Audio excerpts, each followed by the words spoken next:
આજે મેં બનાવ્યો હતો દૂધીનો ઓળો. દૂધીનો ઓળો બાજરીના રોટલા સાથે સરસ લાગે છે. તમે લોકો એકવાર જરૂરથી ટ્રાય કરજો, ખૂબ જ સ્વાદિષ્ટ લાગે છે.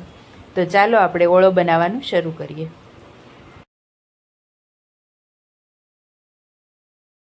દૂધીનો ઓળો બનાવવા માટે મેં અહીંયા દૂધીને મોટી મોટી કાપી લીધી છે. હવે તેને બાફવા મૂકી દઈએ.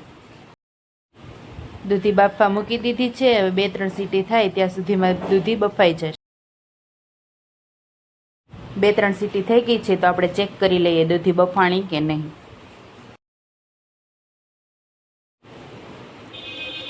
દૂધી સરસ રીતે મેશ થઈ જાય છે તો આપણી દૂધી બફાઈ ગઈ છે. ચાલો વઘાર કરી નાખીએ. હવે આપણે દૂધીનો ઓળો અહીંયા બનાવીએ છીએ તો આપણે દૂધીને થોડી મેશ કરી લઈશું. સરસ મેશ થઈ ગયું છે તો હવે આપણે વઘાર કરી લઈએ. એક પેનમાં તેલ ગરમ થવા માટે મૂકી દીધું છે. ગરમ થઈ જાય એટલે આપણે એમાં વઘાર કરીશું. આગળ આપણું તેલ ગરમ થઈ ગયું છે તો રાઈ નાખીશું, જીરું નાખીશું અને સારી રીતે તળી જવા દઈશું.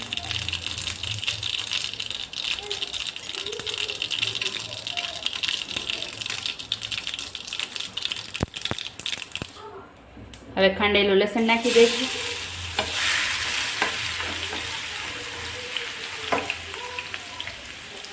એને ગોલ્ડન બ્રાઉન થવા દઈશું. લસણનો કલર ચેન્જ થઈ ગયો છે તો એમાં ટામેટાં નાખી દઈશું. મિક્સ કરી લઈશું.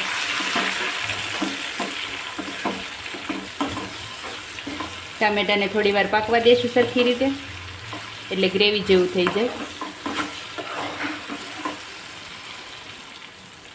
ટામેટાં સરખી રીતે પાકી ગયા છે તો એમાં આપણે હવે દૂધી નાખી દઈશું.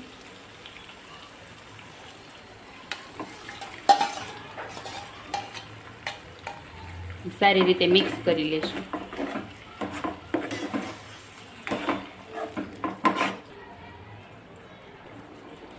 મિક્સ થઈ ગયું છે તો આપણે હવે મસાલા નાખી દઈએ. એમાં હળદર, મીઠું, લાલ મરચું પાવડર સારી રીતે મિક્સ કરી લઈશું.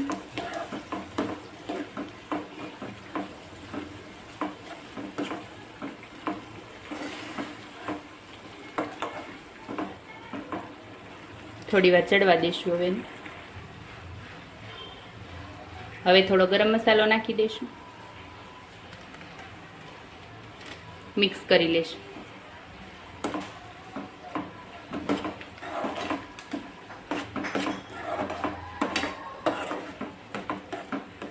ગેસની ફ્લેમ બંધ કરી દઈશું.